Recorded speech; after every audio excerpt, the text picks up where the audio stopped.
Hey guys, it's Sandra from Inspired Keys, and in this video I am going to share with you the ultimate cheat sheet on what chord voicings to use for which specific chord so that your worship keys playing instantly sounds better. So a lot of times you know the chords to play, but you play in a way that just does not sound good. So in this video, I'm going to give you a really quick summary of all the voicings and little extras that you should do, and when you do them, you're going to find that the way you play the songs instantly sound a whole lot better, and they don't sound as kiddie or they don't sound as classical and clean sounding, but rather they're sounding more modern, more contemporary, and even more pop. So I do find myself, every time I use certain chords, I'm always using it in a special way, and I do find that that really helps. So in this video, I'm sharing as a course series on all of the chords that I use that sounds good to the ears in worship music. So in this first part of the course series, I'm going to share chords 1, 2, 1B, and 3. And then in the next video, I'm going to share chords 4, 4 minor, 5, 6 minor, and 5B. And so that would be the first inversion of chord 5. And for all of these chords, I'm going to tell you what not to do, number 1, what to do, number 2, and number 3, how you can add suspensions so that the chord sounds even better. And we definitely don't want to just sound okay. We want to sometimes add in some extras to sound even more interesting. And a lot of these come down to harmonic knowledge. So I've kind of condensed everything from all of the harmony learning that I've learned through all the years of music theory and music training, and I'm just going to give you the ultimate cheat sheet. Now everything is conducted in the key of C. And just for the sake of simplicity, which also means that if you're going to have to play in a different key, I need you to transpose them to the chords according to that key. And I will also be using chord numbers, like for example, chord 1. So today, because everything's in C, chord 1 is going to be chord C. So that's C, E, G, and so forth. So if you need help with transposing those chords, you can let me know in the comments below. And this is actually a course that's inside the Inspired Keys Academy, but I am making it available to everybody watching on YouTube in the Inspired Keyboardist YouTube channel. But if you want to receive a handout, you want to see a handout with exactly what the notes and the chords are, and you want to know exactly sort of the notation, how it looks, and also exactly what keys I'm playing, then you gotta access that specific keys and notes video inside the Inspired Keys Academy. So let's get started with chord 1. So chord 1 would be typically C, E, G, and you don't want to just play the clean chord like that. Instead, what I want you to do is to have an open sound, so just something like that can be a really good choice. And why would you not want to add a 3 in the middle? And that's because if you add a 3 in the middle, it's the contribution to the sound that's very clean. And so I definitely don't suggest having that 3 inside. Instead, I will suggest either you keep it really open, like, or you can double the bass. If not, you should add a 2. So don't put a 3, but add a 2 inside. So this instantly sounds a lot more open, a lot more pop. And now I'm going to share what are some suspensions you can add to make it sound even better whenever you play chord 1. So you can try something like a 2-3 suspension, which is like a... Okay, so the 2 resolves up to a 3.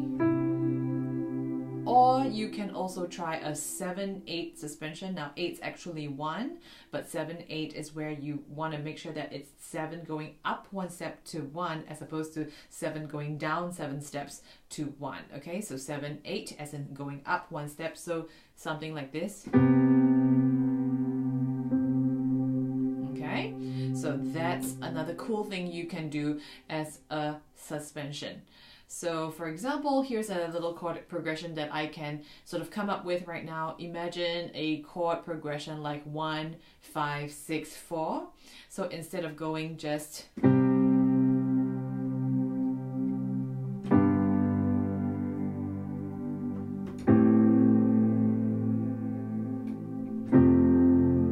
okay, so I can add a 2, 3.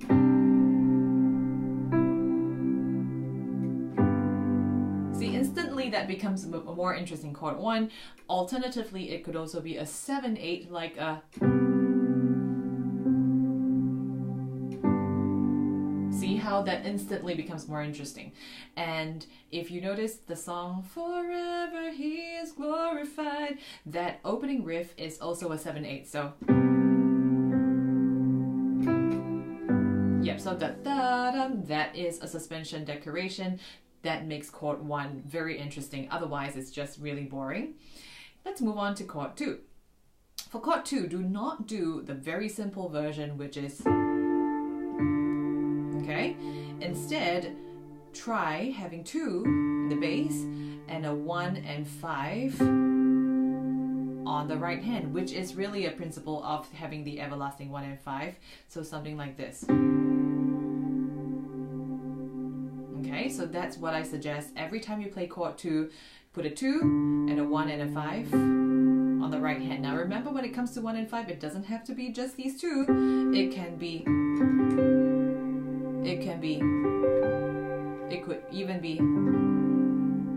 even be, so it's any combination of the 1 and the 5 really. You can double the 5s, you can double the 1s, but I don't recommend having 2, 4, 6. We don't want to have the 4 and the 6 sound. Instead, have a 2 and a 1 and a 5. Now, alternatively, that's a bit of an unresolved chord. So if you want, you can also use a 2, 1, or 4. Or have an octave doubling on the bass. And now on to the suspension version that's very pleasant sounding. Well, that would be a 5, 4, something like. Okay, so that's what you can do to make 2 interesting. And that's a 2 minor chord.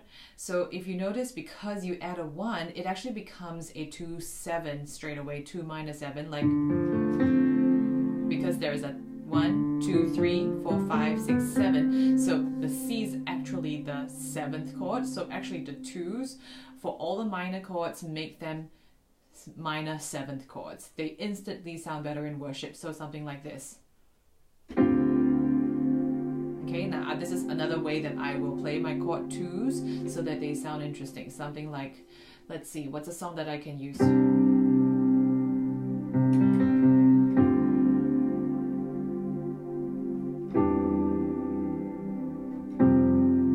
So that 2, 7 right there, this is what I did.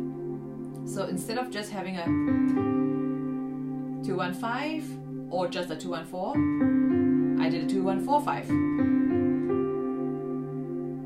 And remember, you can change the inversion, so you can do, or you can do,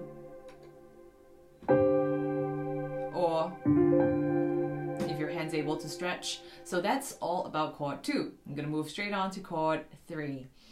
Actually, before chord 3, I want to go into chord 1B.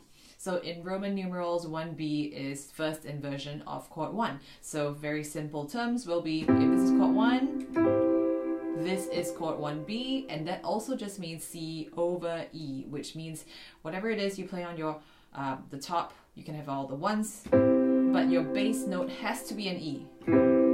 Or, okay, so don't do what I just did, which is, right? Because it's the C, E, G on the top that makes it sound really boring. So what you want to do is to play like drop the E altogether, just a 3, a 1, and a 5. That open sound, and I like it when it's doubled on the bass as well. Yep, that's what makes it sound really good, in my opinion. And another thing you can do is add a 2. So this is a lot like chord 1. So if in chord 1 we want to add a 2, in chord 1B we also want to add a 2. So instead of just doing this, I like to do this. So to me, that added 2 just creates, especially used in a first inversion, is like an ultimate favorite chord of mine. It just sounds so bittersweet. Yeah, like that's just such a beautiful sound. And now on to the suspension version that you can use that makes it sound altogether even better. So here we go. I personally like having a... Okay, so what I just did there was a 7/8. So there's a da-da. So it's a lot like chord 1 again. So if I were to just now have a first inversion chord, it would be a... Now, because it's a 7/8, you can also harmonize the 7 and an 8 with a third up. So something like...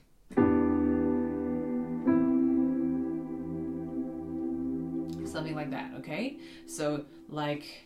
if I were to do a chord progression of 1, 2, 7, 1B, that 1B I could do a... So instantly I feel that the 1B just makes it sound so much better when you have a da-da, the 7/8 in between. And now I'm going to go on to chord 3. For chord 3, do not use a flat, normal... So as usual, for all minor chords, make them into minor 7th chords. So instead, I will do... But I also won't do it in like a... that stack of thirds. Instead, I will rearrange it so that it is... or... Yep, so that is a nicer chord voicing. Now for all the minor chords, I don't particularly recommend any suspensions, so I don't have something that I feel I strongly should share about for chord 3 when it comes to a suspension version. So that's the end of the first part. Stay tuned for the next video because I will be sharing with you chord voicings that sound good for chords 4, 4 minor, 5, 6 minor, and 5B. And once you apply this to your worship keys playing, which is universal because most worship songs will comprise of some, if not all, of these chords, you're going to hear that it's going to sound instantly a whole lot better. So I'll see you in the next video.